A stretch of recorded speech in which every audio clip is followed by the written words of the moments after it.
birthday present is in that bell tower. What is it? A bell. Oh, a bell? It's a copy of the Liberty Bell. You have to read the sign to find out who gave it to us. I forgot. People, can I say something before the film starts? We have men working on the roof. They're scraping the roof, so if you hear any excessive banging or anything, don't be frightened. We've got to get this roof done before the rains come. So occasionally they make some ungodly noises.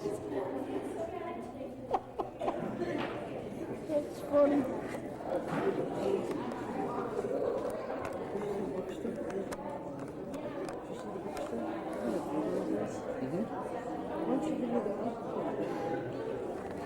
You better not, because if I see the camera, they'll say, no videoing. We did an off shift today without his butt.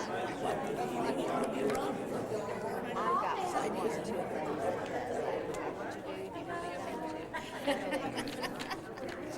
Rick and I have a whale for there. I will.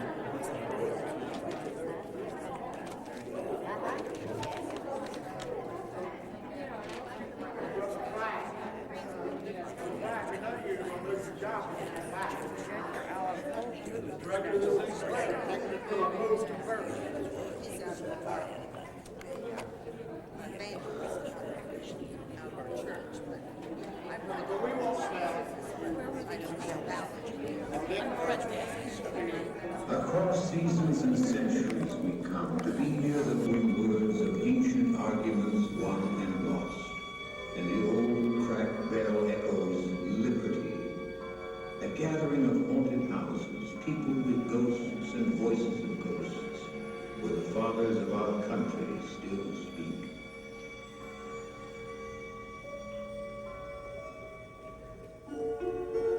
Some of the great ones wish to return from beyond the grave to see how it all turned out.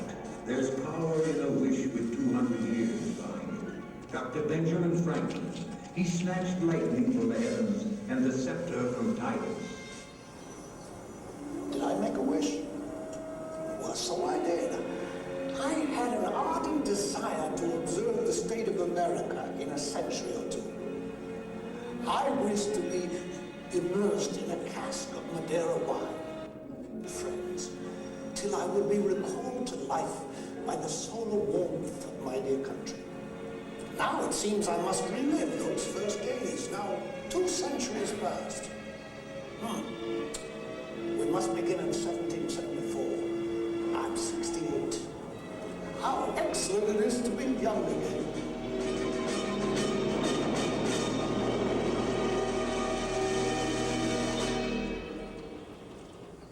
And John Adams, who was our second president, the voice of an ancient wish. A wish? Oh yes, I wish to meet my wife and friends, ancestors and posterity. I believe I could even overcome all my objections to meeting Alec Hamilton again, if I could perceive a symptom of sincere penitence in him. And Abigail Adams, who had wished to be with her husband when she could not leave their Massachusetts farm. 200 years is not too long a journey to join my dear partner. I dare not express to you how ardently I longed for you. I have some very miserly wishes. I must protest your spending 1 hour here, till at least I've had you 12.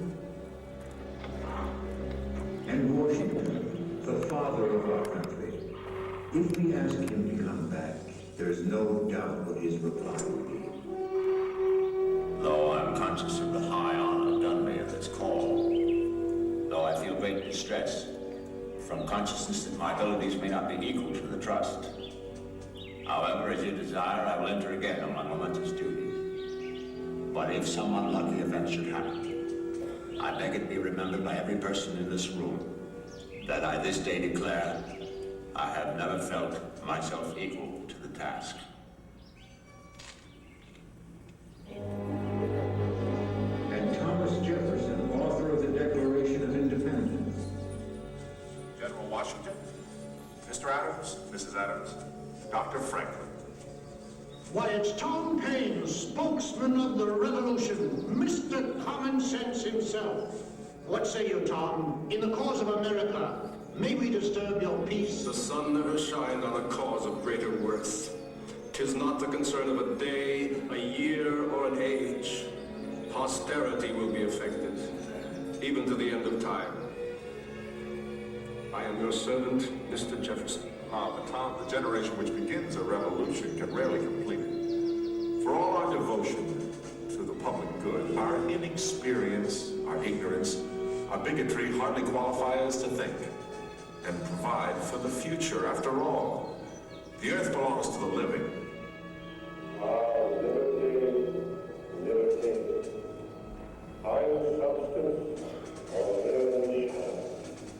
Come, Dr. Rush, our liberty is won. The revolution is over. Not so.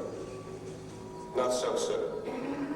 There's nothing more common than to confuse the American Revolution with the War for Independence. The War for Independence is over. But this is far from being the case with the American Revolution.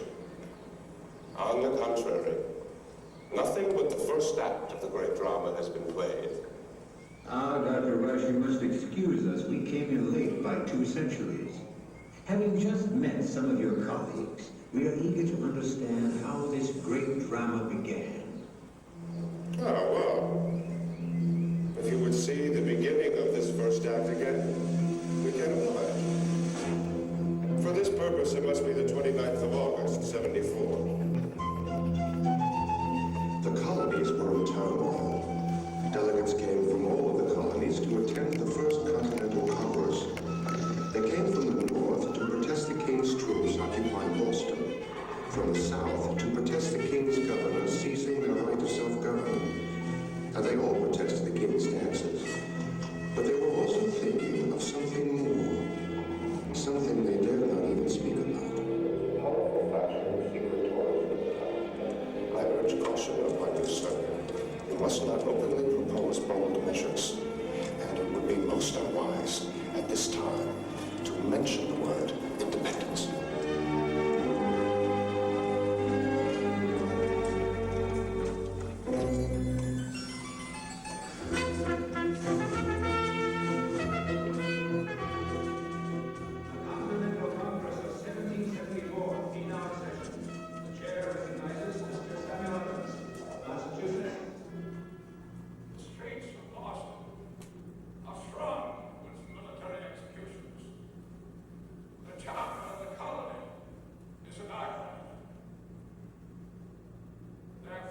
The delegates are meeting. They protest. They are petitioning the king for redress of grievances. They demand, respectfully, their rights as loyal British subjects. But they are thinking of the word they dare not whisper. And in their hearts, these sons of the old world have become something new. The distinctions between Virginians, Pennsylvanians, New Yorkers, and New Englanders are no more. I am not a Virginian, but an American.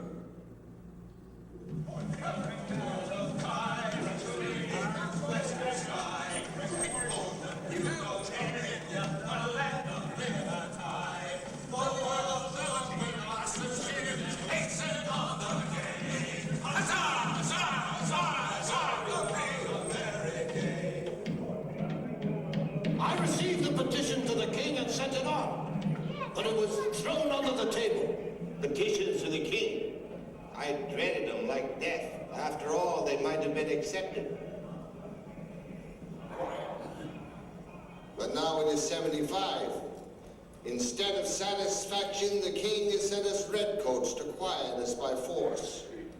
I'm in perpetual anxiety, Mr. Adams, lest the mad measure of mixing soldiers among a people whose minds are in such a state of irritation as may be attended with some sudden mischief. For an accidental quarrel, a personal insult, an imprudent order, or 20 other things may produce a tumult in which such carnage may ensue as to make a breach that can never afterwards be healed. So be it. The 19th of April, 75. And so it has happened. All across the 13 colonies, committees are ready for this terrible moment. A dispatch from the Committee of Safety of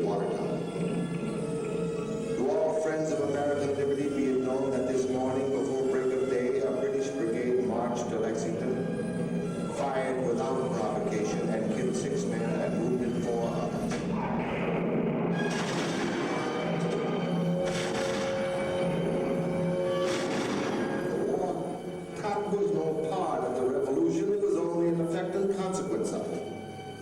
The revolution was in the minds of the people, and this had been effected before a drop of blood was shed in Lexington. We had built our own government right under the king's nose.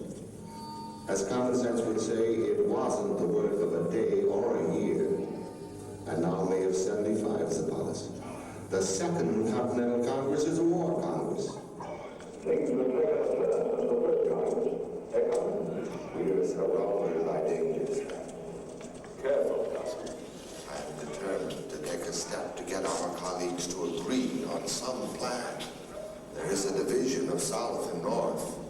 The Southerners are ambitious of furnishing a Southern general. Colonel Washington is visibly their object. I suspect Mr. Hancock wishes a nomination for himself, possibly for the honor of declining it. He has little more military experience than they do. But will Colonel Washington accept, sir? He protests he does not seek the post. He seems virtuous and discreet. No harum-starum, ranting, swearing fellow, but sober, steady, and calm. I dare say he will serve. I take it a man does not arrive at a civil assembly in uniform unless he wants that bloody job.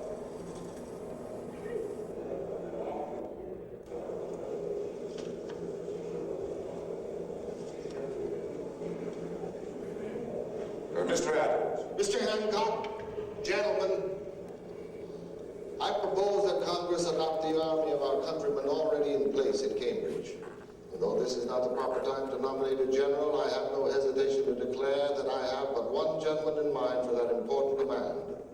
A gentleman from Virginia. A great...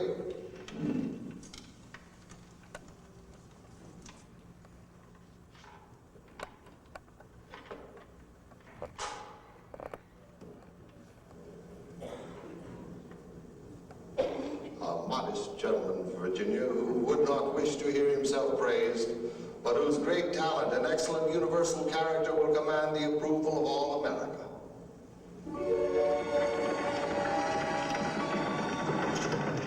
I am now embarked on a tempestuous ocean, from whence perhaps no friendly harbor is to be found.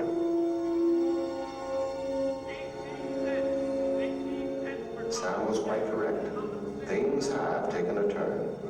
A Congress is now in session with no other authority than popular consent, yet it is supreme. Philosophers have written that all government is based on the consent of the people, but I think the experiment has never before been so directly made. We will, from this, create a government of laws and not of men. A letter from Abigail. Could she only be here in these trying times?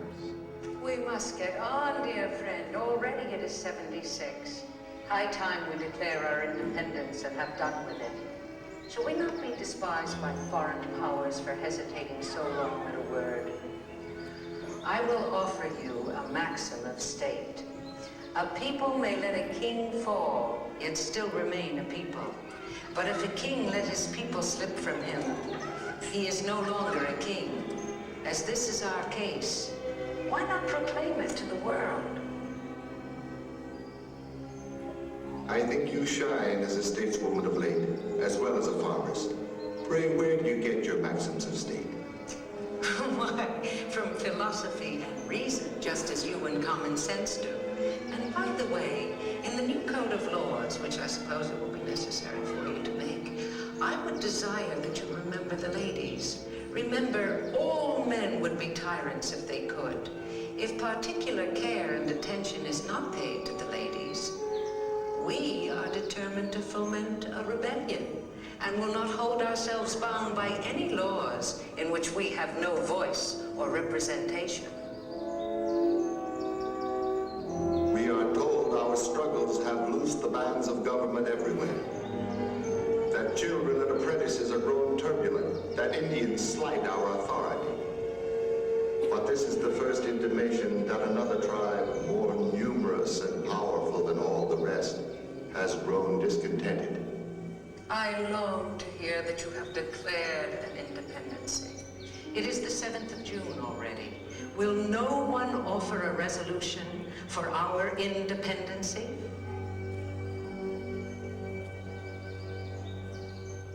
The chair recognizes Mr. Richard Henry Lee, the delegate from the colony of Virginia.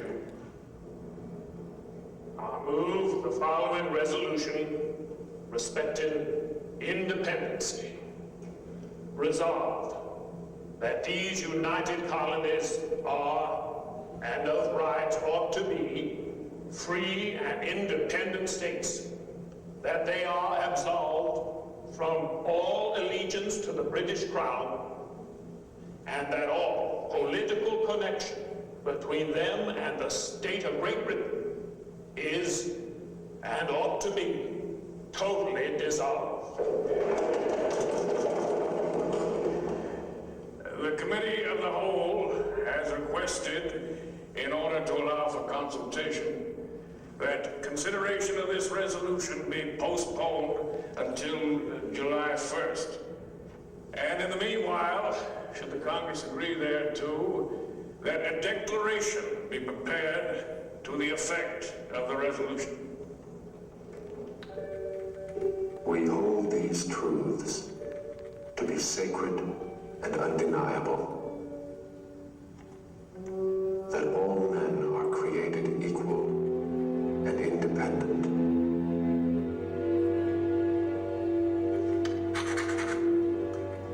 Self-evident. We hold these truths to be self-evident. That all men are created equal and independent. That from that equal creation, they derive rights inherent and inalienable, among which are the preservation of life and liberty and the pursuit of happiness. That to secure these ends, governments are instituted among men, deriving their just powers from the consent of the governed. And for the support of this declaration, we mutually pledge to each other our lives, our fortunes, and our sacred honor. Press copy. The resolution respecting the independency having been favorably reported by the Committee of the Whole, July 1st, it was agreed to without dissent by the delegates of the colonies. Now, states.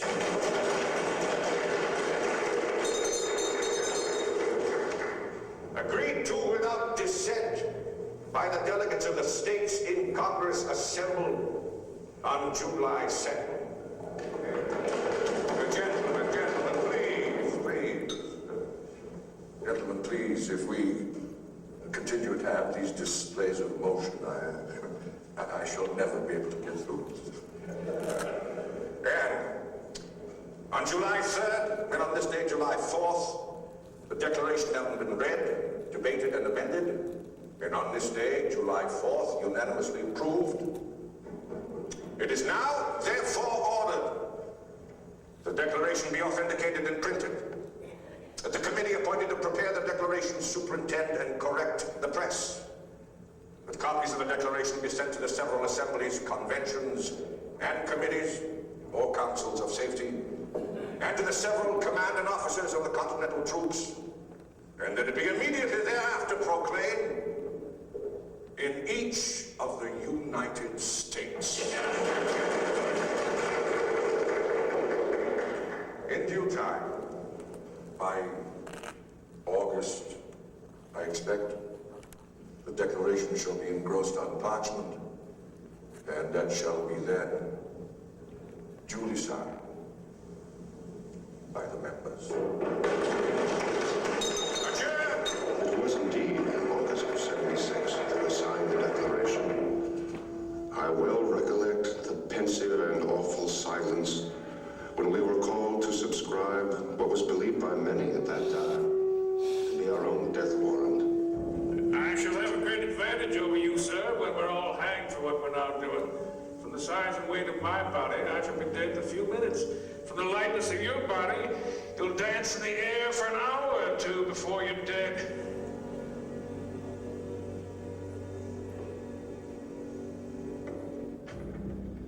General Howe is marching through the Jerseys. The war will not wait. And should we lose it, the fine segments in our declaration will be so much air. Our armies are in retreat. Somewhere in the Jerseys, Tom Paine is with them. The awful prospects we have before us in these cruel times make me melancholy. These are the times that try men's souls.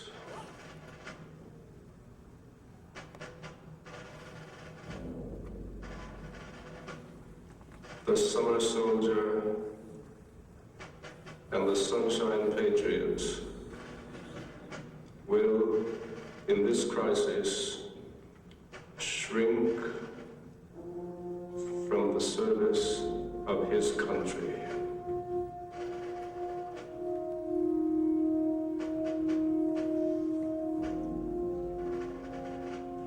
But he that stands it now deserves the love and thanks of man and woman. 6 years of endless war, sickness, death, terror, and despair. And then in October of '81, the endless war at last is ended. And what have we won? The Articles of Confederation barely hold us together. We have concluded peace with the British, and already we are near war with each other. Government of national union must be formed, although it is not popular to say so. In that case, let's hurry on to 1787. I just returned from France. France. 1787. That was the year in which a national government based on the popular will was at last founded, and a constitution written. I object. I object to Mr. Randolph's plan. I say the Confederation does not have the power to discuss and propose it. New York would never have concurred in sending deputies to the convention if she had supposed it were to discuss a national government. The small states say their liberties will be in danger. The large states say their money will be in danger. Now, when a broad table is to be made and the edges of the planks do not fit, the artist takes a little from both and makes a good joint. Here, both sides must part with some of their demands in order that they may join. We, the people of the United States, in order to form a more perfect union, establish justice, ensure domestic tranquility, provide for the common defense, promote the general welfare, and secure the blessings of liberty to ourselves and our posterity, do ordain and establish this Constitution for the United States of America. No point is of more importance than that the right of impeachment should be continued. Shall any man be above justice? And shall he be above it who can commit the most excessive injustice? I have often and often in the course of a session looked at the sun carved on the president's chair without being able to tell whether it was rising or setting. But now, Lord Lane, I have the happiness to know that it is a rising and not a setting sun. Our new Constitution is now established and has an appearance that promises permanency. But in this world, nothing can be said to be certain except death and taxes. The Constitution's permanency is now in the hands of posterity. That would be you at this point. You have a republic if you can keep it. My work is nearly over.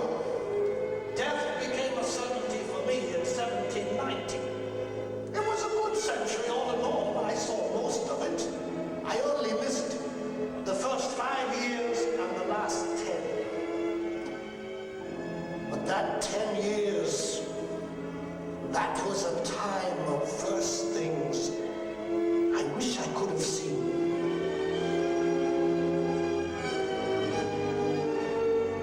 In former times, power was handed from one head of state to another only by heredity or by the sword.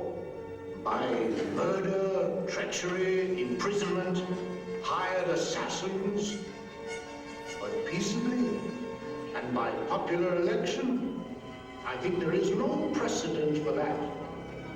If that should happen, as it will, of course, in 97, that would be most remarkable.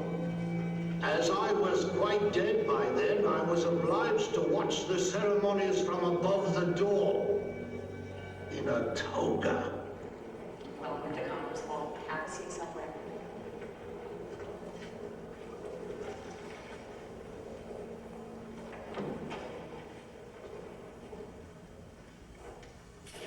Good afternoon. I'd like to welcome you all to Congress Hall.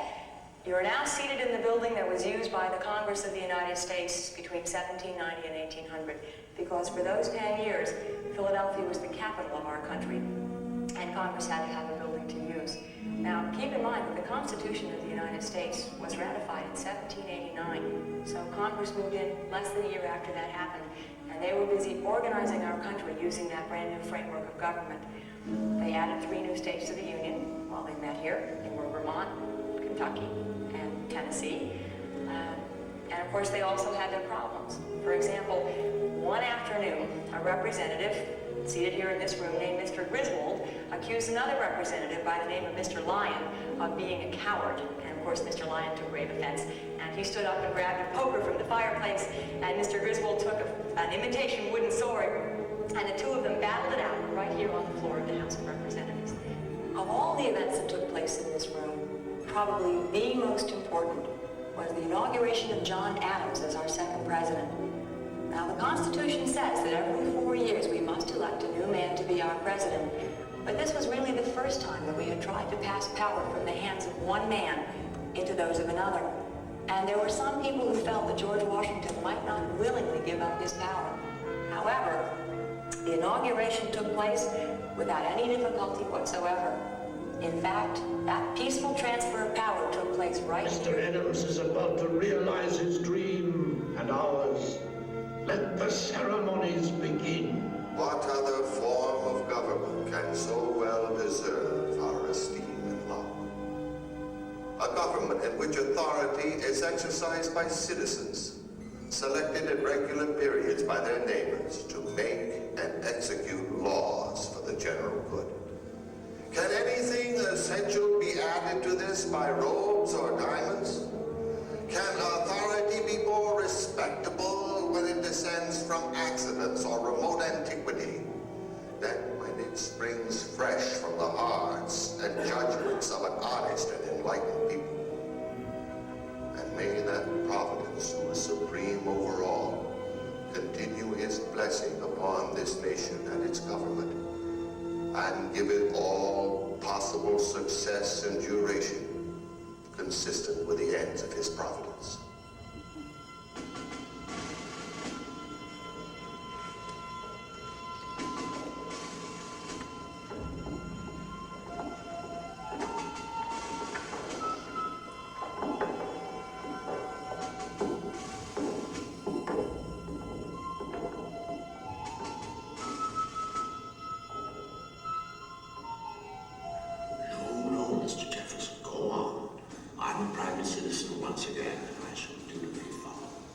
A gathering of haunted houses where the Declaration and the Constitution are always being written. People with ghosts and voices of ghosts. And the old cracked bell echoes liberty. Tom Paine said, "We have the power to begin the world anew." You have a republic, if you can keep it.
Get that whole thing?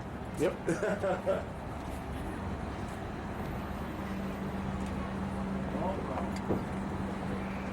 Oh, yeah.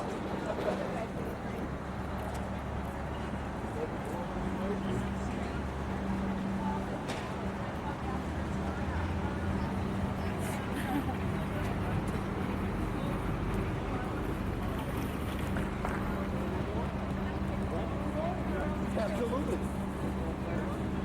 Absolutely.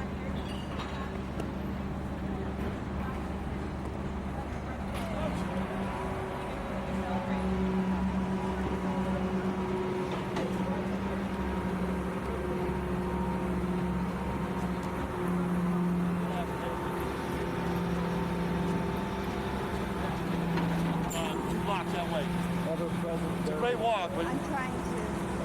somebody's got to do it. We weren't in there 5 minutes ago. Wow, that's perfect. That was amazing.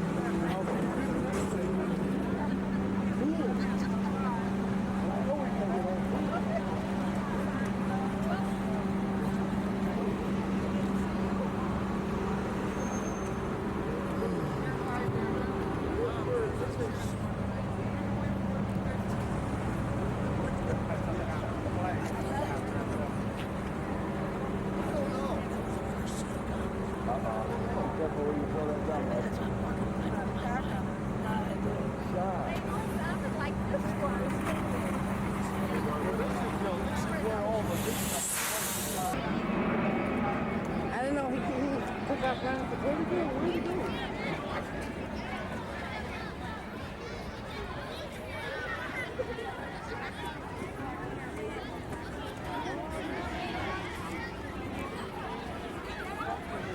What?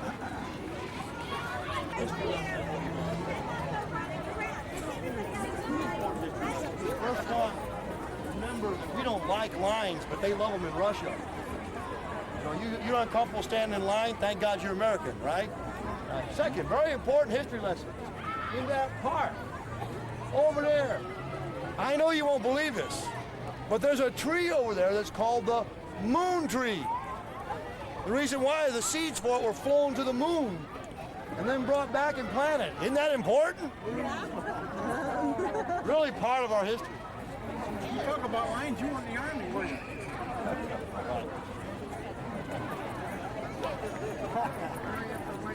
Hurry up and wait. This is not good. This is not good. Really? This is the other side of the coin, right?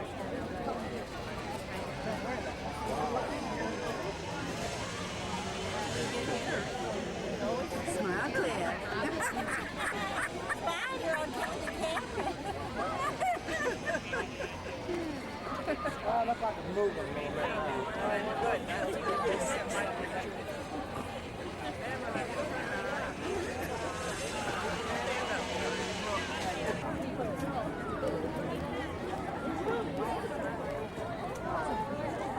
Hey, Harold, look at that.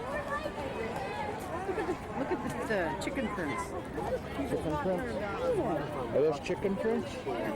Bird prints. Those chicken prints? I doubt those are chicken It's some kind of bird print.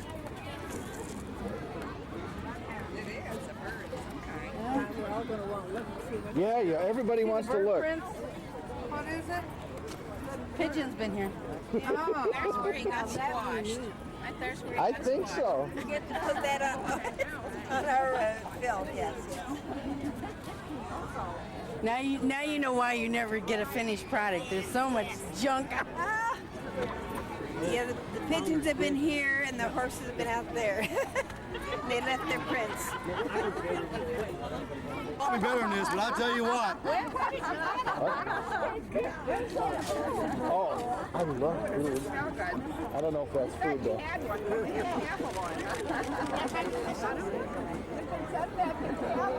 You want a bite, Doc?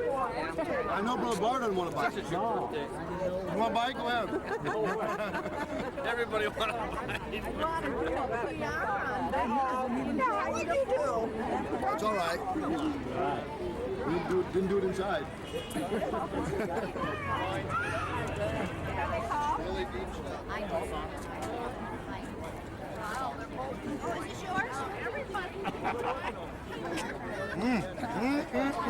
you can really smell that sauerkraut, can't you?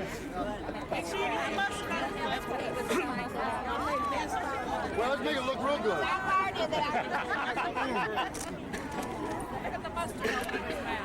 Good, Dick, you want to buy? No way, we'll say.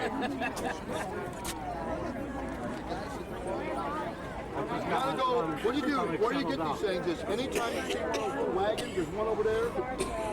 The umbrella over there. $1.50 for a kielbasa, or you get Italian hot sauce. $1 for a hot dog. You just gotta tell them how you want it.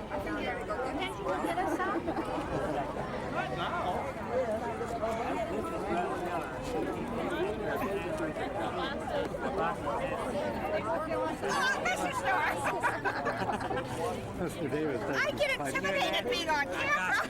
doesn't have the five piece. The language for calling it a kielbasa.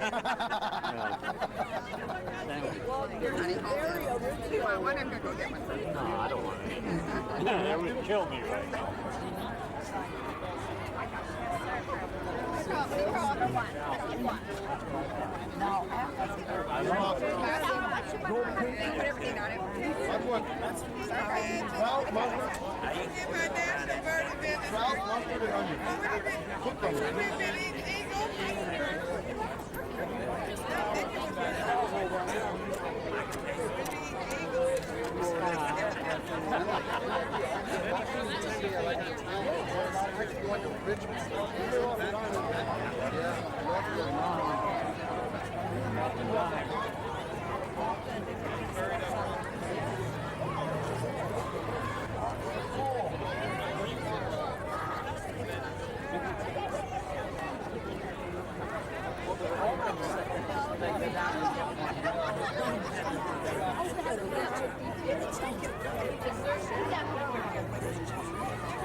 You've survived the longest one. I'm on my nose. It's far too late. Far too late.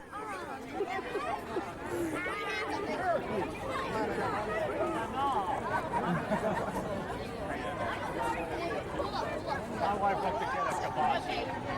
No, it's not with sauerkraut. I didn't think you'd like it. No, hey, it's kielbasa back in Indiana. You're right. It's trash now.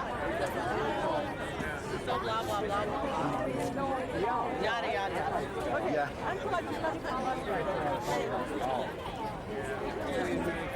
Wow. The world is an Italian. We have a very different. I was saying when I went there, Is that Catholic? no, he says it isn't. He says it isn't. We thought Yeah, it that's was what too. It's probably more of a state college now. It's probably more of a state college. It's beautiful. We were, you ever want to see a school? Oh, it was just beautiful. You always got to have one shutterbug or whatever you want to call them. Camera. Yeah, I guess that's where Thomas Jefferson went, he said. He said Thomas Jefferson went there. And several other presidents. You know, we have, of our founding fathers, we have some really, like I said before, opinionated, extremist in their views. Did you know how close it came to us not being a nation, but us being a group of states that were, they warred with each other so much until the Civil War. We were at odds with each other. It's a wonder we even made it. It is a wonder we even made it. Your bag getting heavy? No. You know, I'm for states' rights to a point, but I'll tell you what, without the federal.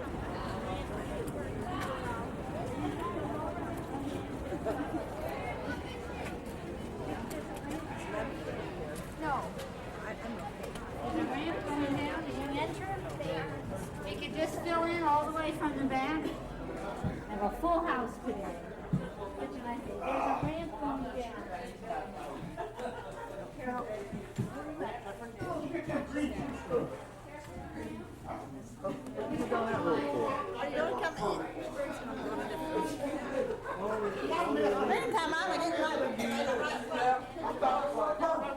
like it. Hey, the wrong shoestrings off. Yeah, what you did. You don't feel like it anyway, do you?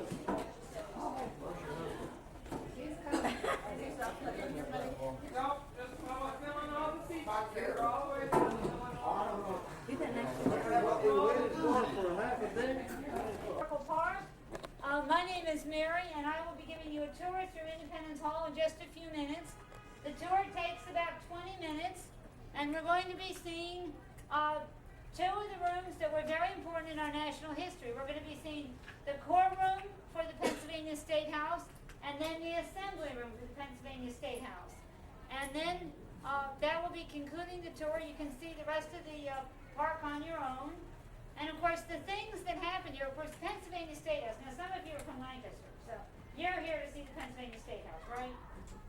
Governor, all that, state legislature.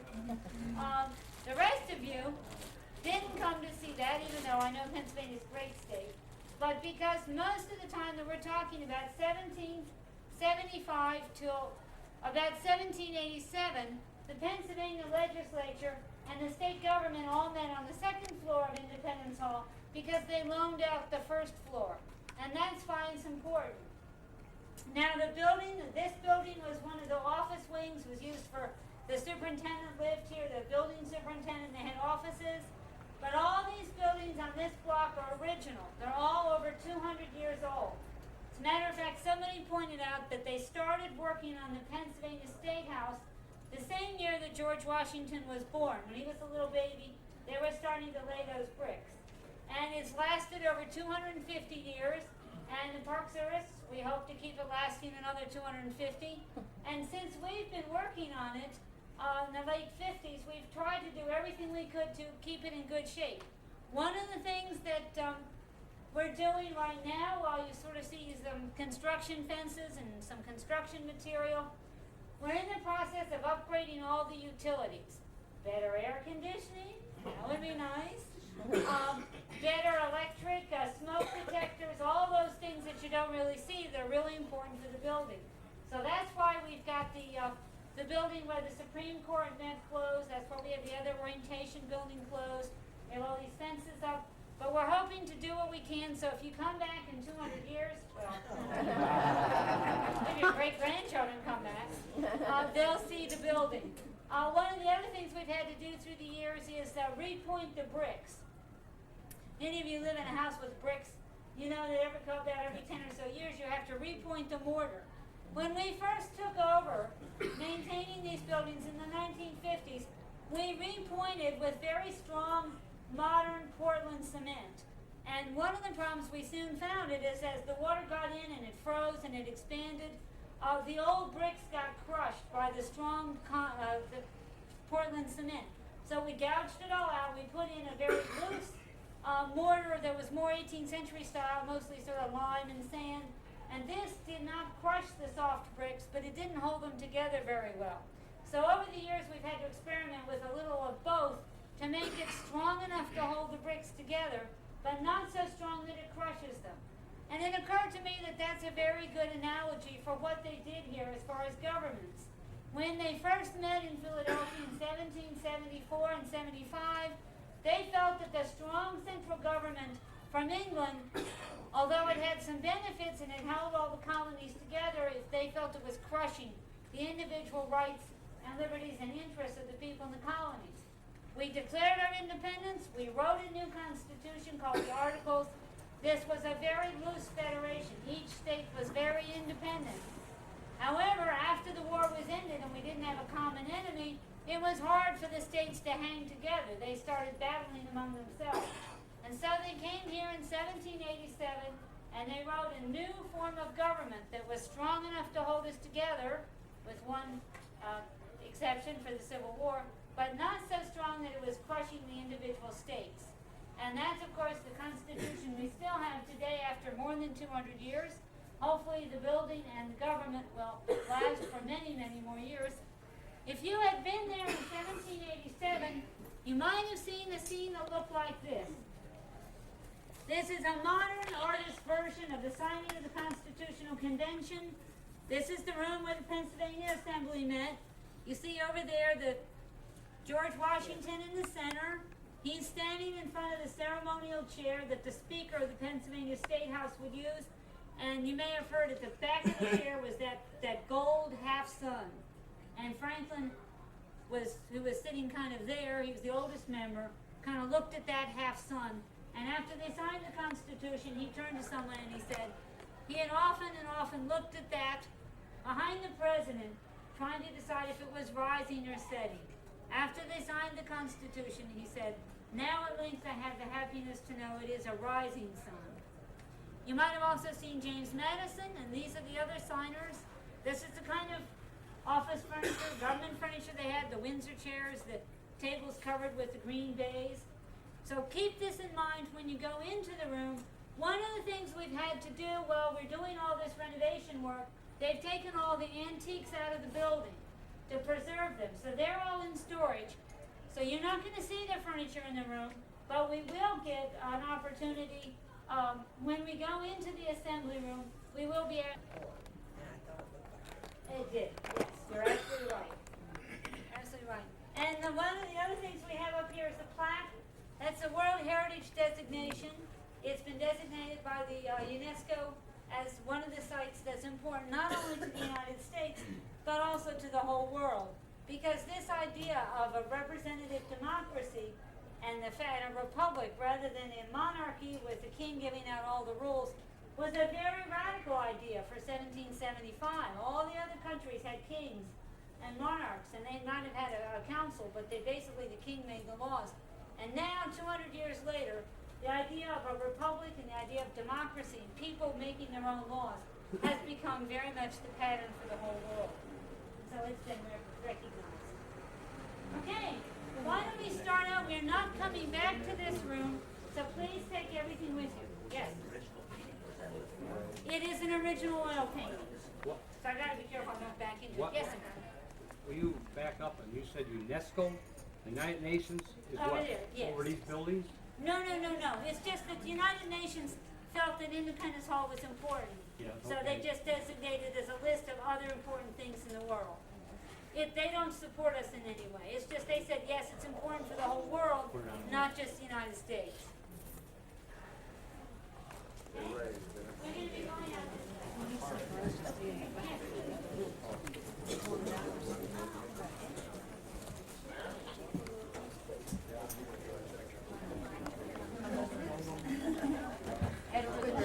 I really don't want your picture.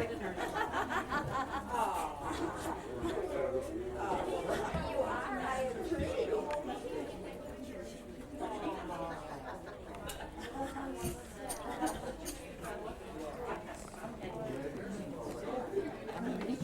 Excuse me, I want to get this picture. Not like a Friday. No, right.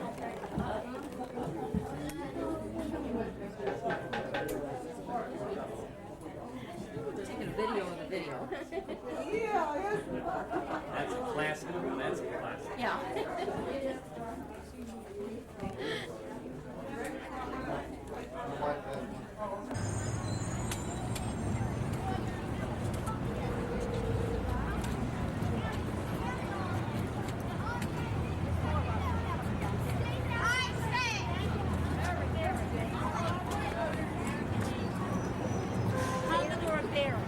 John Barry. I never heard of him. No, Barry. B-A-R-R-Y. Yeah, I never heard of him. But he was important in the 1700s.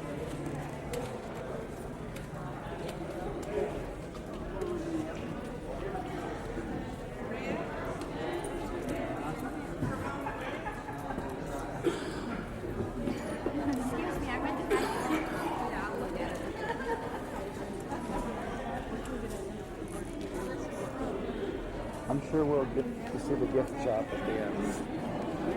You can see more in the middle if you get in the middle. That's the only way you can get that stuff. Yeah. You can't take one big, you gotta stop it.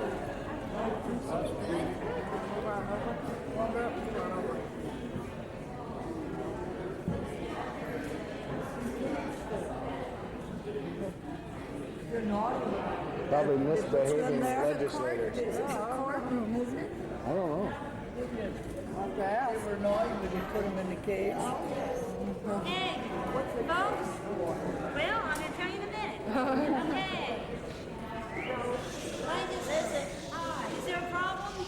You're running out of time? Okay, I need 5 volunteers.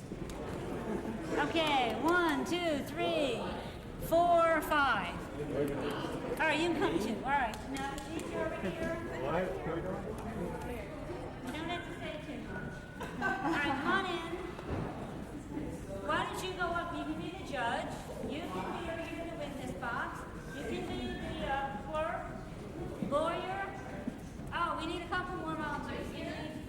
Who else is volunteering? You want to be the person on trial or the jury? Well, don't be disappointed.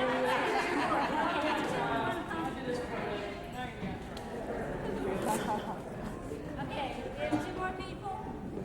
We need you over in the jury box. You can just open the gate over there. Okay, thank you.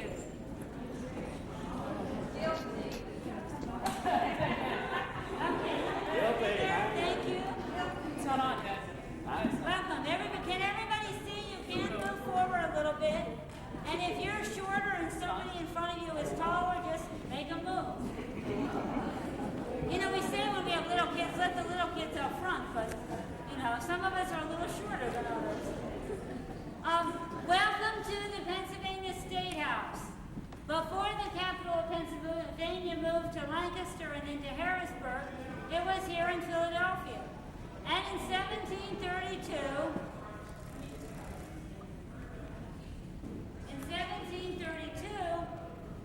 on what was then the outskirts of Philadelphia, the Pennsylvania government decided they were going to build their government center so that everything could take place here. And even though it was a fairly unpopulated colony then, they built a really large building. This obviously was built to be the courtroom. Across the hall was the room where the Pennsylvania Assembly or the legislature met, and upstairs is where the governor met. Now I mentioned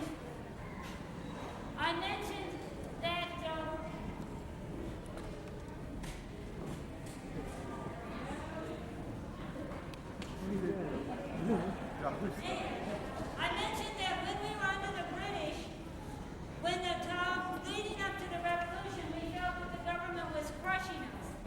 But one of the things that's very similar is the British justice system, because the Americans like that. They liked having the British system of justice. They had the judge. One of the things that they particularly thought was wonderful was that the trials were open to the public. Just where you all are standing now, you could have come 200 years ago to see who was on trial, see how the lawyer was representing the case. The clerk was writing down to find out what the witness and the witness stand had to say.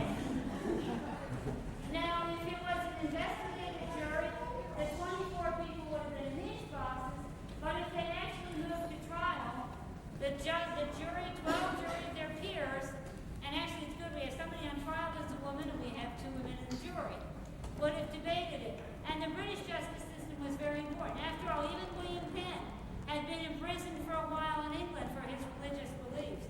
And so he knew how important it was for everyone to have a fair and open trial. And so when the rebellion occurred, after the problem with taxes and things, one of the things we pretty much kept intact was the British justice system. About the only change you would have seen is that instead of the king's coat of arms over the judge's bench, we substituted the state coat of arms. Now, in this trial, do we have a verdict yet? Guilty. All right, so we just have to have the judge pass sentence. Guilty. All right. At least 15 more minutes of being forced to listen.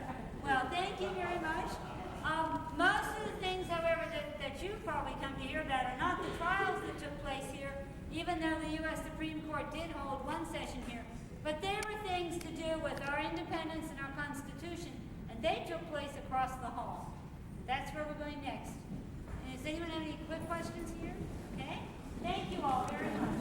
Sorry, you're guilty. That's all right. I'm in law enforcement. I've been up there. It's comical.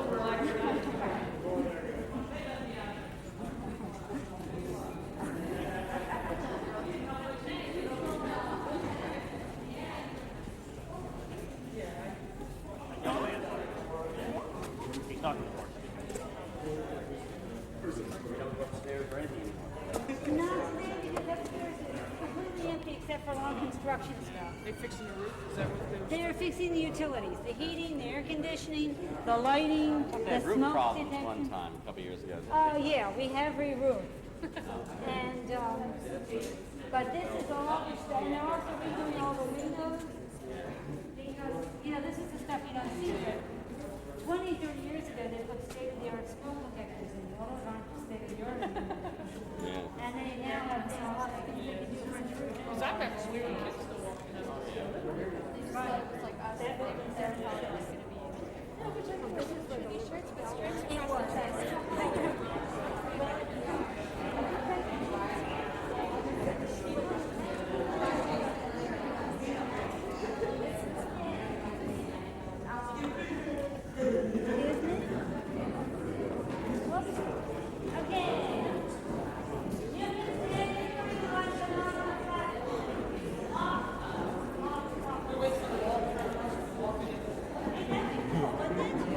That's what I should do for the end of my talk. All right, now if you want to go where your state might have been, Pennsylvania was over there. Somebody's here from Georgia. Georgia would probably have been over there. Anyone from New England can be here, and the people from Indiana can pretend you can be Massachusetts or New York or Delaware. New Jersey was over there. Maryland, right about where you are. Those of you in the front, if you want to sit down, or those of you in the back can sit down. Just be careful of the picture. You want to get an idea of what it looked like. Maybe those of you in the front can sit down too. Thank you. It's the only time you'll get to sit down here. Now, if you register, you might have come here as a representative to the Pennsylvania legislature. And back then, they had about 13 different counties, so there were 13 tables here. We're not sure where people sat, because nobody wrote it down. But since there were 13 tables and 13 colonies, they probably sat table by table, and we know that they signed. We know that they signed north to south, so that's why we assume people were here. Now, in 1774, you may have heard that they met in Carpenter's Hall to discuss the problems they were having with taxes. After the French and Indian War, the British had to raise a lot of money to pay for it, and they felt that because they had spent a lot of money defending the American colonies, that we should pay. The American colonies had no problem with this, but they wanted to vote the taxes and send the money to England. England, however, was operating from a different premise. They were imposing this strong central government, and the king and the parliament said, no, we will impose the tax, you will pay. After all, in France, you'd have Louis XVI, the state is, the strong central government, the state was just Louis. And so this was the pattern they were looking at. The colonies, however, many of which had been settled after the British Civil War, when the Parliament was all important, said, no, it's our rights as Englishmen to vote on our own taxes. They sent a petition to the king, he ignored it. They came back in the spring of 1775 to write another petition to the king. Already things were getting very ugly in Boston, in Lexington and Concord. They'd had fighting. So the first thing they did was elect a commander-in-chief. The man from Massachusetts, John Adams, nominated somebody from Virginia, George Washington. Very good. See if you're awake. Not only because Washington had military experience, but because he was from Virginia. They wanted to tell the king and Parliament that the whole colonies were working together. Washington went up and started working on the army. The king ignored the petition, and so in the summer of 1776, they came back again. They met in this room. Over there, a man from Virginia, Richard Henry Lee, proposed in early June that these colonies are and of right ought to be free and independent states. But not everybody was ready for this. Some people felt that we were foolish to try and fight against the largest empire in the world. Many other people felt that Britain had a lot of good to it and that we could work things out. It took them a month. Meanwhile, Jefferson was writing the Declaration of Independence, and finally on July 2nd, the vote for independence was taken again and it passed. Then they spent 2 days arguing over the exact wording of the Declaration, and finally on July 4th, it was signed by the presiding officer, John Hancock, and the Secretary Charles Thompson. A copy was sent to the printer. You can see one of those copies at the Second Bank Portrait Gallery a block away. There was also a copy sent to someone with beautiful handwriting. He produced the fancy copy you see in Washington that was hand signed by all the different delegates in August. Now, one of the other things they had to do, they declared their independence. They appointed Benjamin Franklin as an ambassador to France, and they also wrote another form of government, which I'd never heard of. I must have slept through a history class, and that's known as the Articles of Confederation. This was a very loose union. They'd gotten rid of the strong central government. So every state under the Articles of Confederation had one vote.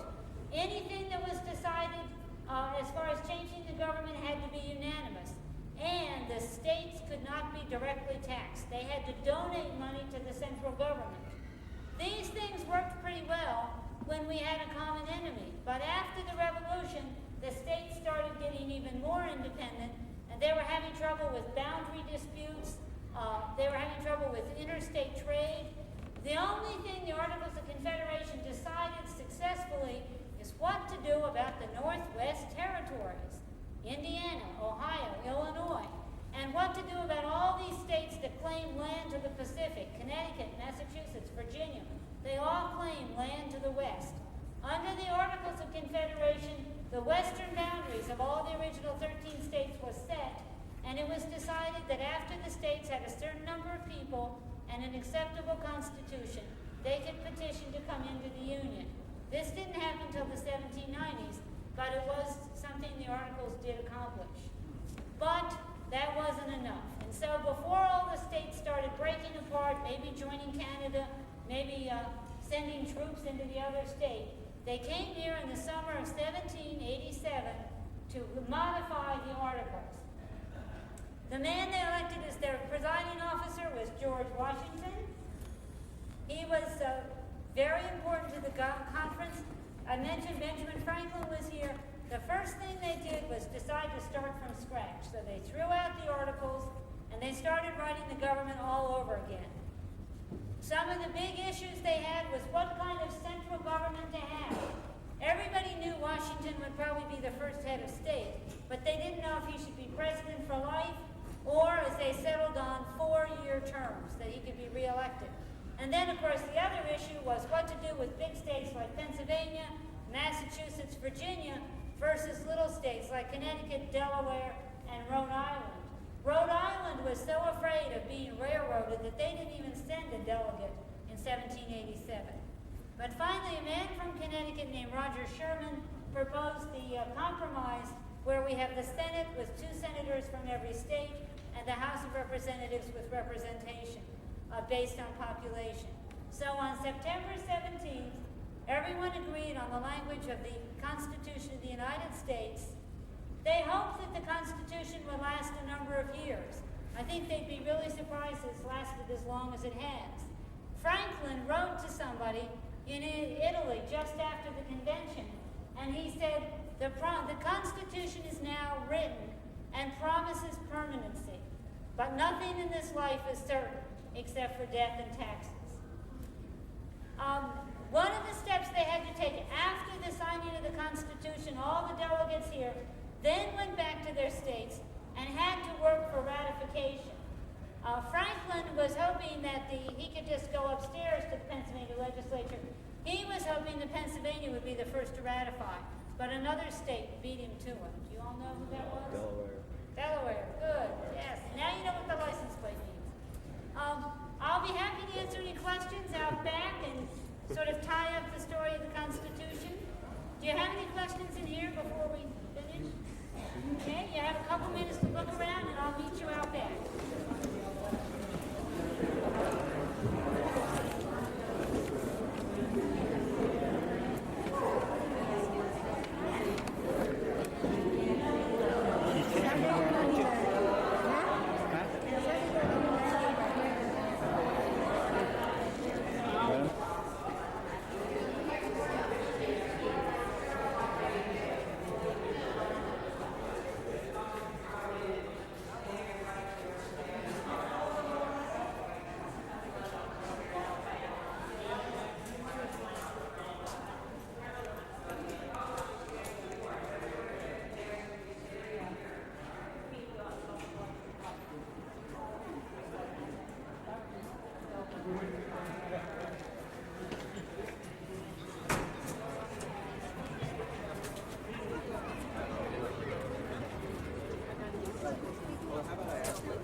Dorothy? Dorothy! Let's go. Gotta get Dorothy. Dorothy. Dorothy and Rose. She's getting interviewed. Dorothy. Dorothy.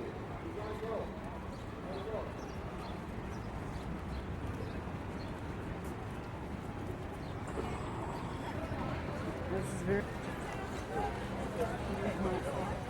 Exactly. But today is long enough. Ooh, that guy's neat. I know. I couldn't believe it. I mean, I didn't even get a cruise.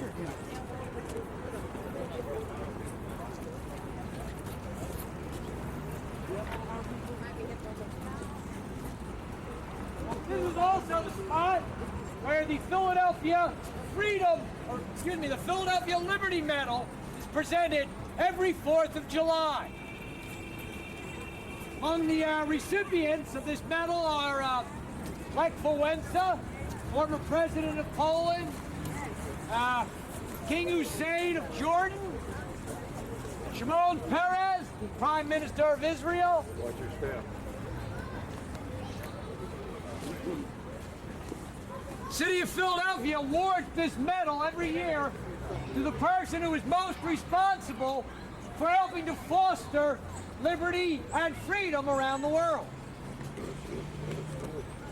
In addition to a very handsome medal, the recipient also gets a monetary prize of $100,000.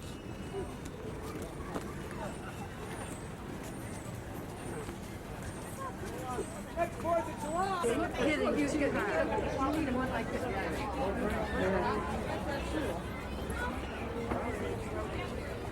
No.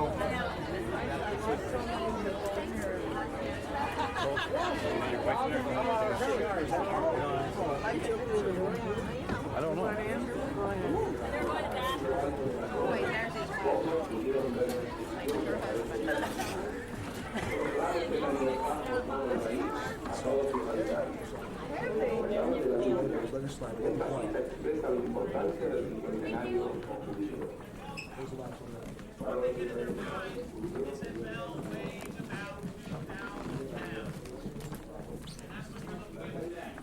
The Liberty Bell weighs about 2,080 pounds. It's made of bronze. It was cast here in the city of Philadelphia in the year 1753. It was cast by two men who left their names on the front of the bell. You will see Pass and Stowe, John Pass and John Stowe. Now, when this bell was made, it was cast to be the official bell of Pennsylvania. Back in the mid-1700s, you really needed bells. One very good reason for that. A bell like this could be heard through the entire city. We think maybe 5 or 6 miles away you could hear this bell. So everyone could hear it. Anytime you wanted to spread news quickly, whether you're celebrating a holiday or ringing for an emergency, people will hear this bell. And beyond that, anytime you want to call a government meeting or open an election, you can ring this bell and people will know that it's time for those things. So chances are, if you lived in the city of Philadelphia in the late 1700s, chances are you heard this bell ring just about every day. Now most of the time it's a very ordinary sort of bell. And people really didn't think about this bell. It's way up in a bell tower. It's not famous, it's not called the Liberty Bell, it's just a bell. But this particular bell has two things going for it that make us stand here today and make 2 million of us come to visit every year. Number one, this bell is valuable because of the fact that it spent about 100 years in the Independence Hall bell tower. Independence Hall is the single most important building in all American history. This bell rang in May of 1775 to call the meetings of the first American government, the Continental Congress. This bell rang in July of 1776 to announce the greatest thing that that Continental Congress ever did, the Declaration of Independence. This is the bell that celebrated the birth of the United States. Throughout the Revolutionary War, this bell would ring for almost all of the important events here in Philadelphia, the creation of the American Army. Every time George Washington won a battle, this bell probably rang at least a full day to celebrate the end of the war. So for us, it's very easy to look back through American history and see that this bell takes place in the great events that create the United States. However, the second thing about this bell is something that makes it more than just a piece of American history. That makes this bell the Liberty Bell. Back in 1753, once again, when this bell was cast, because it was made for the government of Pennsylvania, it was decided that there should be a dedication on the bell, a phrase meant to represent Pennsylvania. That dedication circles the very top of the Liberty Bell. It's one simple line, but it's a Bible verse. Leviticus chapter 25, verse 10. It is meant to represent something that Pennsylvania was very proud of, a long tradition of religious liberty. But the words they chose simply read, proclaim liberty throughout all the land unto all the inhabitants thereof. Proclaim liberty to all. Now the interesting thing is when the bell went up in the tower, people forgot that was up there. But about 1820 or 1830, when people were becoming interested in American history, when they were visiting Independence Hall, they'd climb to the tower, they'd see the bell, they'd see that Bible verse, they'd read Proclaim Liberty, and they'd say, wow, Proclaim Liberty is exactly what this bell did in 1776, and there it is, right there in big capital letters. And so the bell starts to become popular as a symbol of American history, as a symbol of the United States, and of course it gets that all too familiar nickname to us, the Liberty Bell. About the 1830s is when we start to call this the Liberty Bell. Now one last thing I do want to mention today, and that is, can't go away without hearing about it, that is the crack in the bell. Right. Now, we actually have some difficulty talking about the crack, not only because it's the sad chapter in the bell's life, but because we don't know all the answers. We hate saying when we don't know the answers. We hate admitting that. But in fact, one question we will never know the answer to is when did the Liberty Bell crack? The best we can do is take a good educated guess. The mid-1840s. Here's how it happens. The bell is about 90 years old when it cracks. The main reason that the Liberty Bell cracks is old age.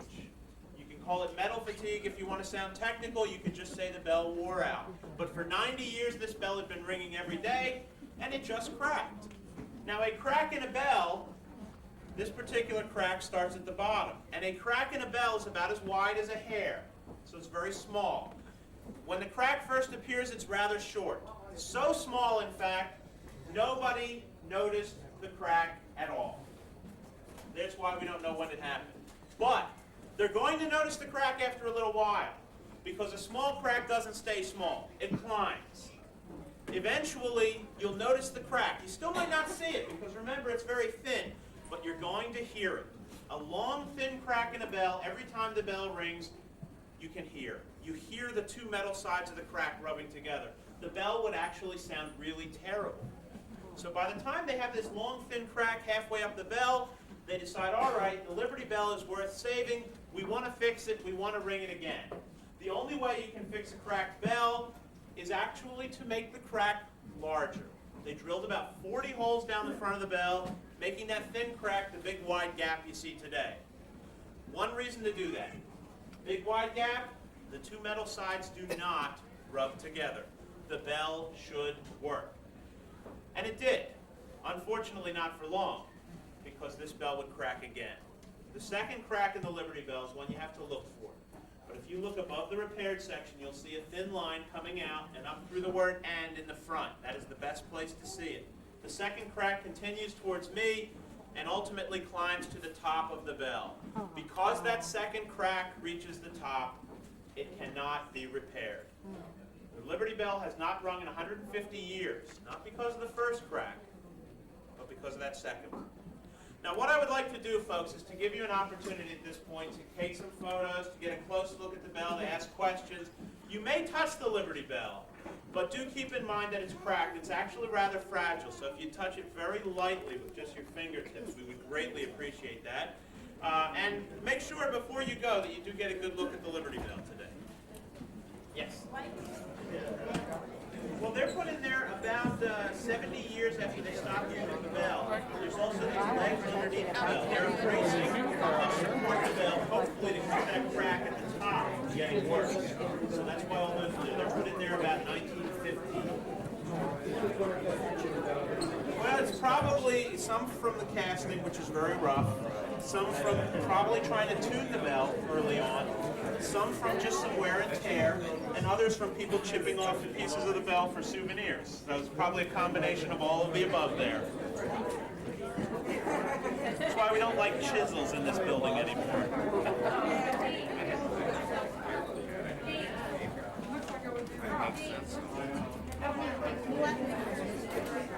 Mr. Pass and Mr. Snow are the men that made the bell. John Pass and John Snow. Here in Philadelphia, within probably a half a mile or so of this spot. Probably down by the river somewhere.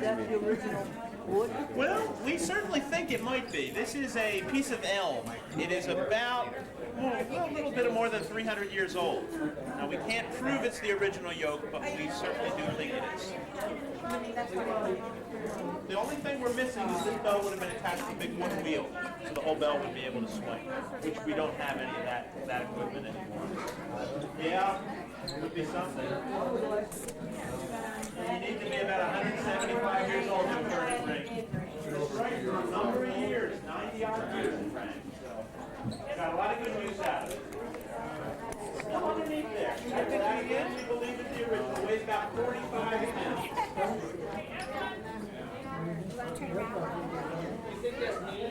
How much did you say this weighs? The bell itself weighs just more than 2,000 pounds. Excuse me. Yeah, well, it's about 3 inches thick at the bottom and about 1.5 inches thick up towards the top. Bell. Great picture. Muscle power. The hard part was hauling it up and down out of the tower. They basically ropes and pulleys and block and tackle and probably animals, but you know, with everything together, this is over 2,500 pounds. And just hauling that up and down from the tower. We could today, but they didn't have it, so they had to haul it. Yeah, but I don't know if you bother. The clatter's 45 pounds. The heavy thing is the yoke is 200 and the bell's 3 pounds. We need to show them out of there. Best year's club, we gotta go. Come out this way over here. Folks, excuse me. This is the exit. The exit is out at the other end, folks, I'm afraid. We have a line, folks. This is the exit. Yeah, this is the exit, folks. Yes, but they're down at the, oh, you got one? Thanks. Perfect timing. Perfect timing. There you Best go. year's club, we gotta go. I want one. Why, thank you. I made that all up as I went along.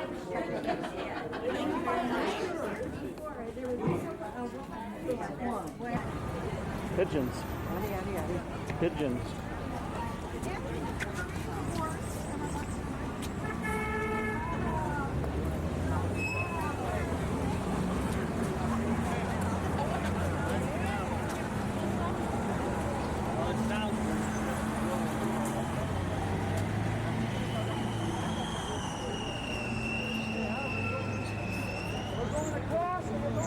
Let's go that way. Go that way. Forward Here we go, folks. Not to hurry now.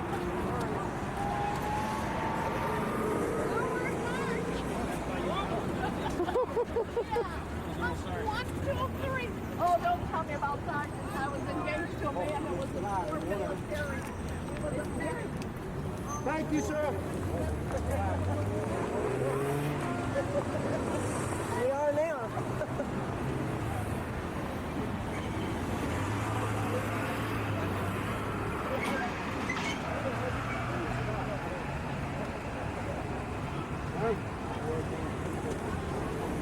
Hey, Earl.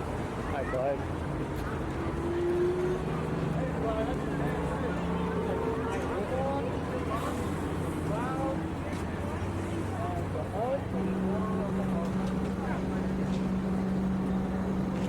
Good night, breath.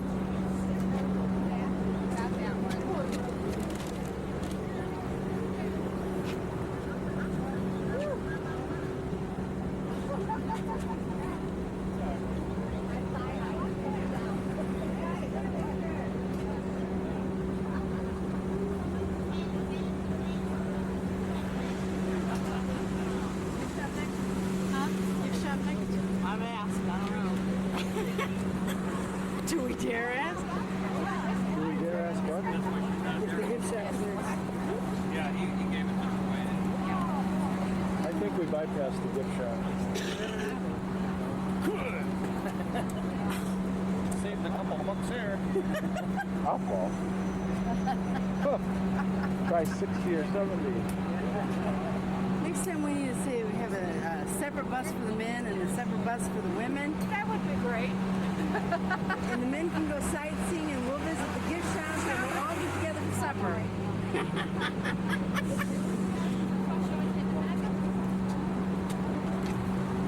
They had some real bargains down there. Those real nice sweatshirts were only $7, but they wouldn't let me stop.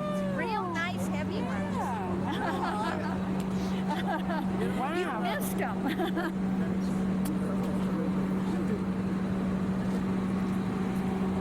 See that red light on, right? He's taking your picture, huh? He's taking our picture. No, he's going to break that thing yet.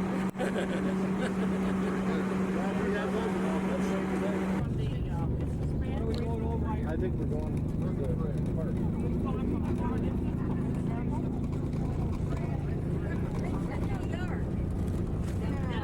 You mean this isn't New York?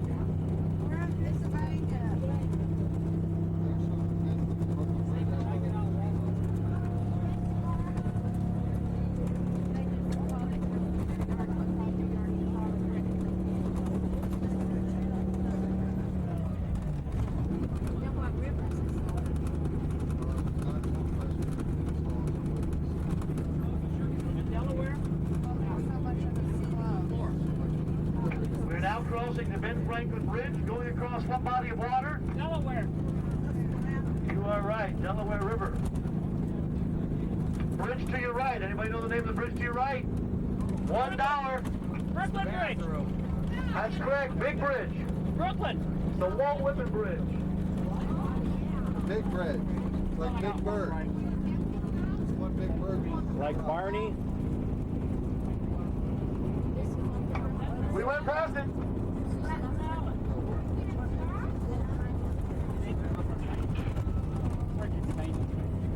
Folks, I've been overruled by the Lord himself. Where are we headed now?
Ooh, I'm feeling some now.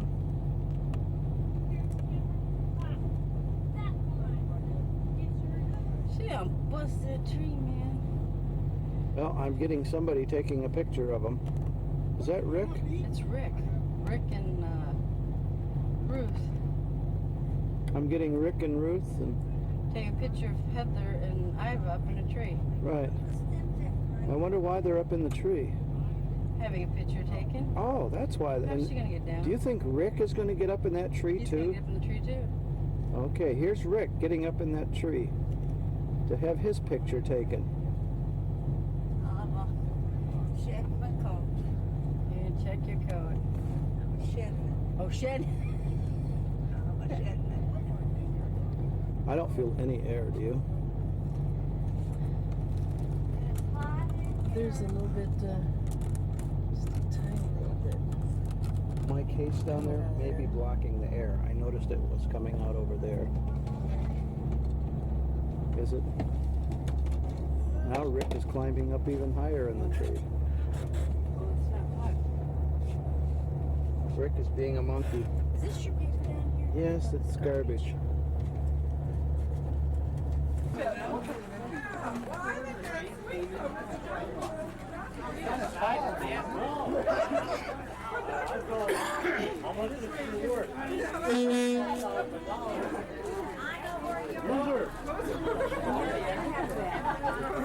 We're blind and now you see.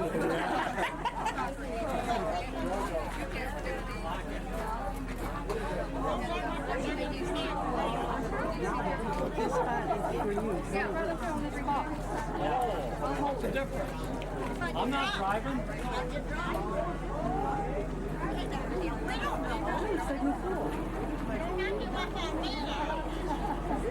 I don't know.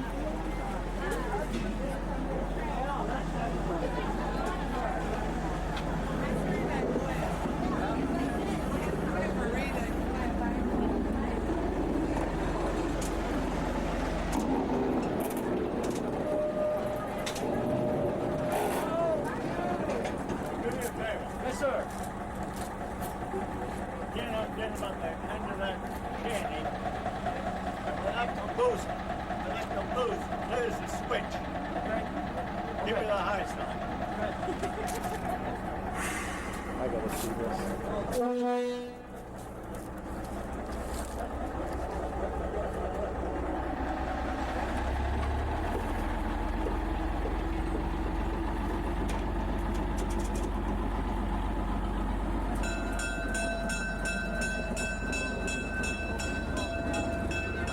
What's he doing? Well, this is do-it-yourself railroad. Well, he's the only one here. See, they fired it up just for me. They remember me when I was a kid.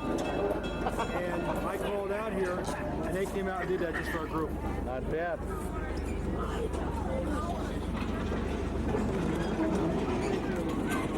Settlement here.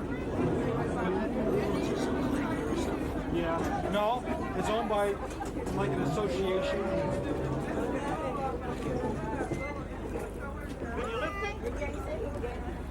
I signed. Whoa! He told me to stand back by the shed. Okay, give him the sign. Hey, Rick! Wow! Wow! Now let's not get run over by the train. Get out on the wrong side of the track. You can't see me. Come on! Rick, you'll have to go on the other side. Oh, he's coming out here. All right, come on.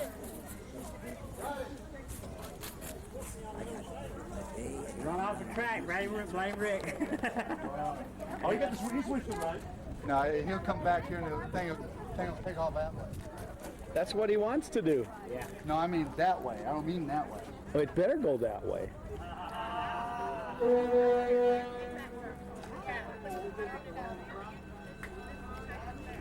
That's it. Get on the tracks while the train is coming. We don't allow no hobos on the track. You never step on the ball of the rail when you shoot. What's that? You never step on the ball of the rail when you shoot. Why? You break a leg. It's easy, very easy. It's slippery. Yeah. That's why You break the leg, you can bust the ankle off. And you know those ties, I'm about here, but normal tie spacing, you either got to short step like a chicken or you got to reach for everyone. Yeah. They're never in the right spacing. They're either a long reach or a loose chicken. Yep. So you Exactly either right, do- man.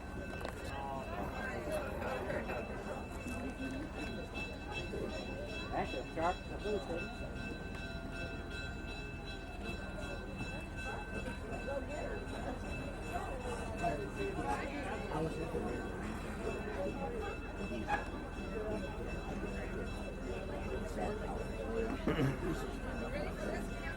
I didn't know that.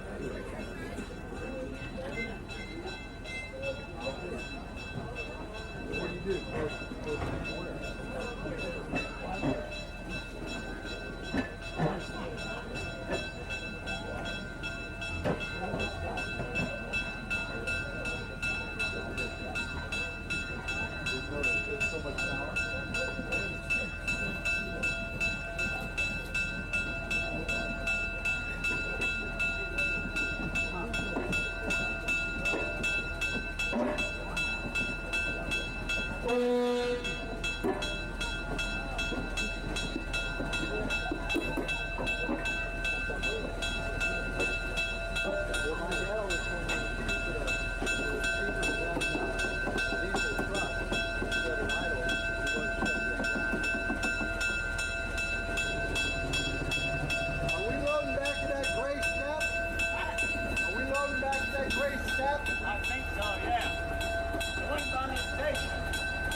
I'm holding the torch up.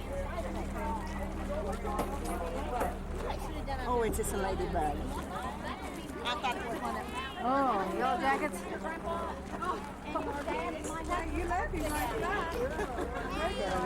It's a train. Oh, yeah? Oh. What is this thing? She said go to the head to go. Yeah, we're going.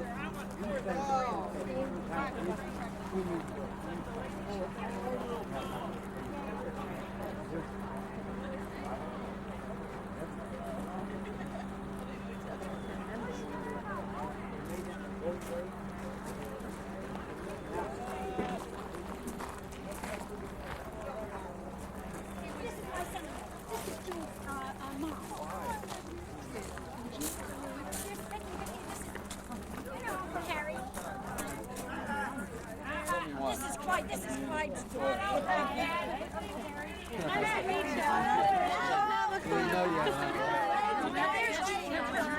know a lot of them.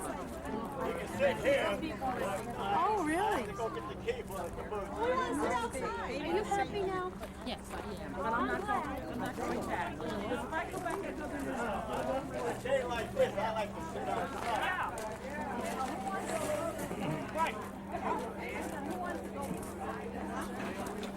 What do you say, Richard? Oh, I thought he said you're like my kids. What? I thought he said something about you not getting up. You said we're going to be overweight. No.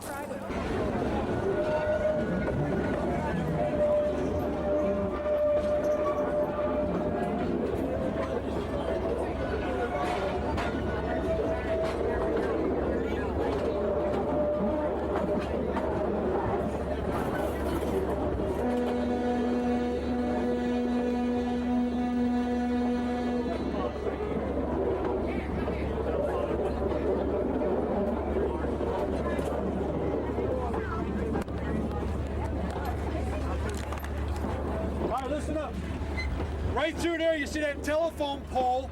Across that street, that was our farm that we grew up on. We'll go right around.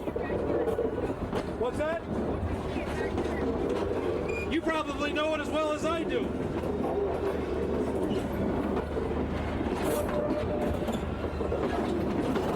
But I never put anything on these tracks to try to stop this train.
was all field.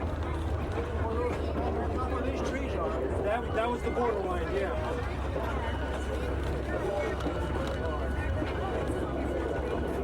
You guys moved from whenever they took your home away from you? 76. And you just moved somewhere else? 6, 7 miles. It's like little black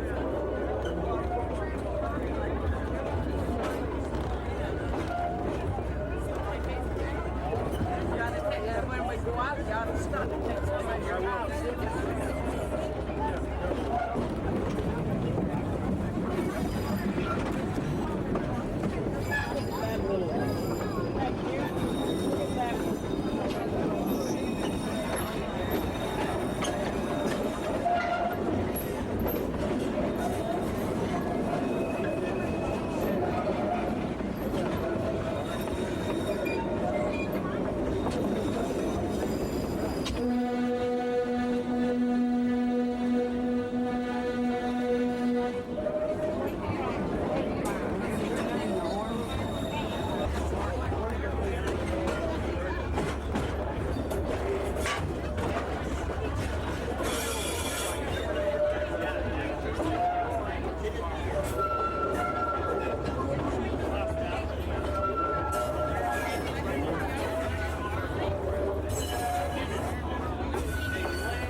Didn't the preacher go up with the, I'm gonna get a picture of him. Little more, Ivan, little more.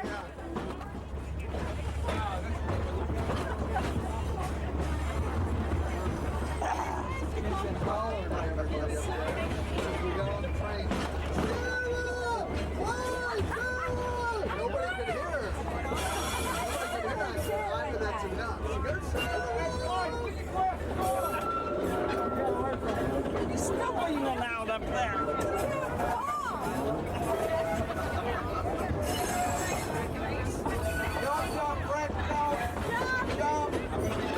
Don't jump, Rick. Don't jump. One bump and you're gone. One jump, you have to walk home, bud. One jump, you have to walk home. They won't wait for you. Don't jump. Jump. I mean, don't jump.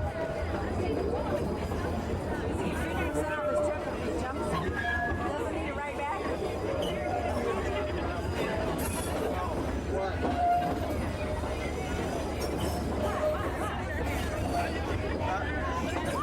Right here. It's not your hair. Look at on them. Yeah.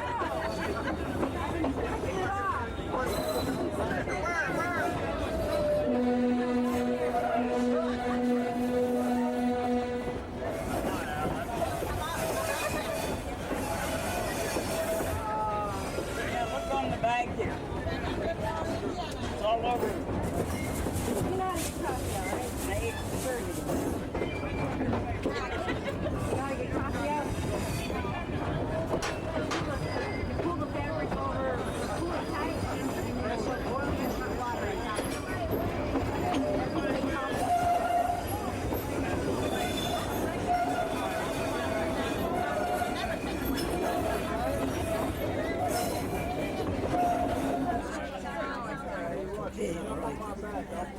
what they call it. They missed the hearing needs and you have to change it to 10 to 5. Hey, I didn't think you were going to stop. Thank you. Yeah. I didn't think you were going to stop. Took the vodka away from him supposed to stop. You know, play it around.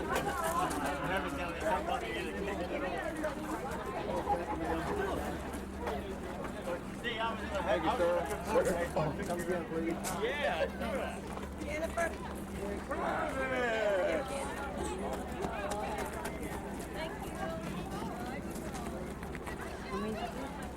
What do you mean?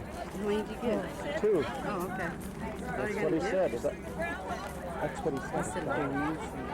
No, he said dollar. He specifically stated.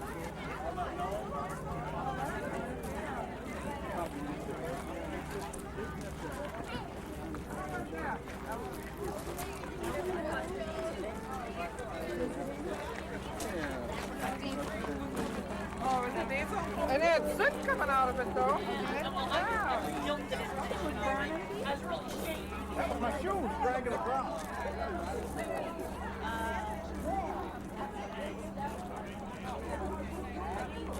Get me hanging out the window? Yes, I did. I got a close-up, full frame. It's hilarious.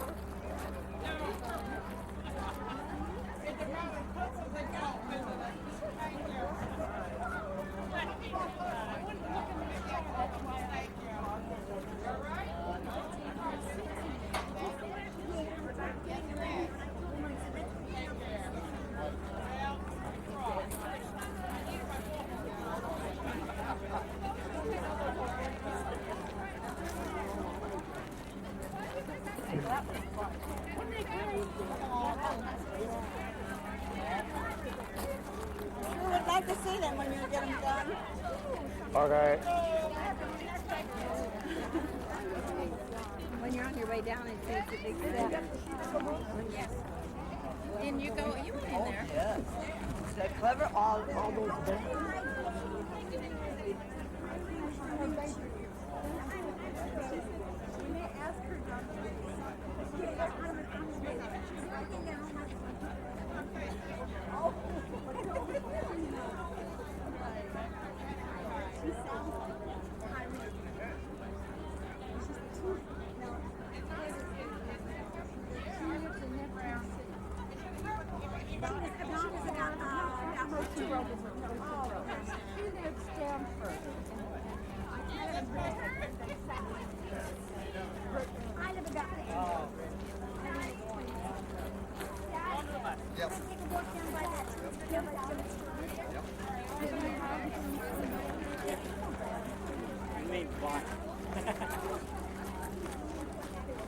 Your camera.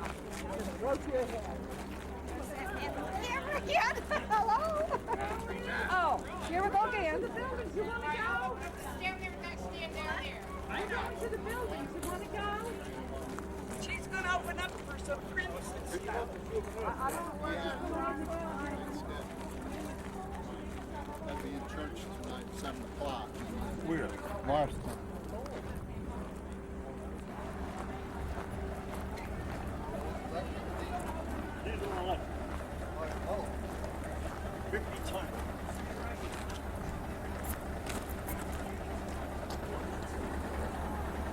Hey, Rick.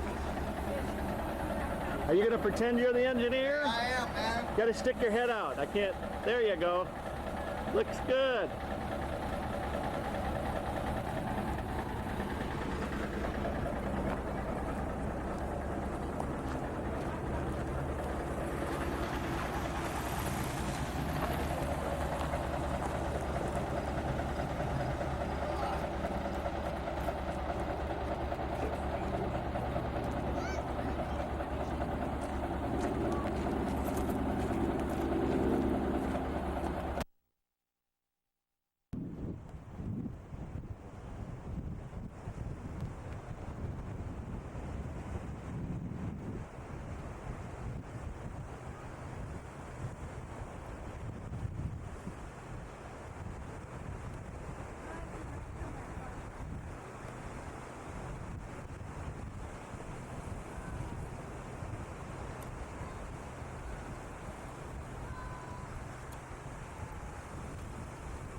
Yeah, let's go.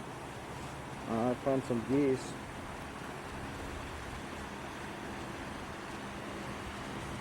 Is that you, dear?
Okay. I will be shortly.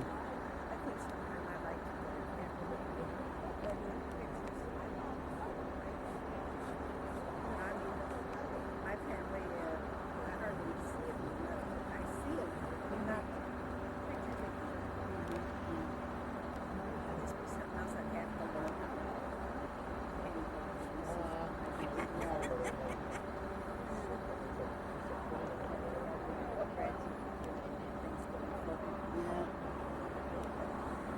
I'd say Jenny got slightly wet.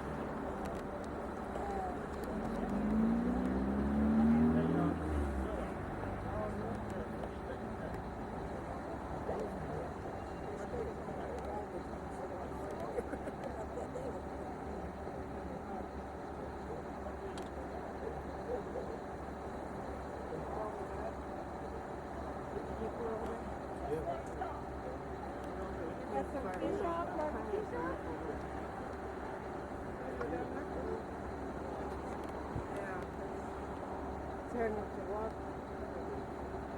That is.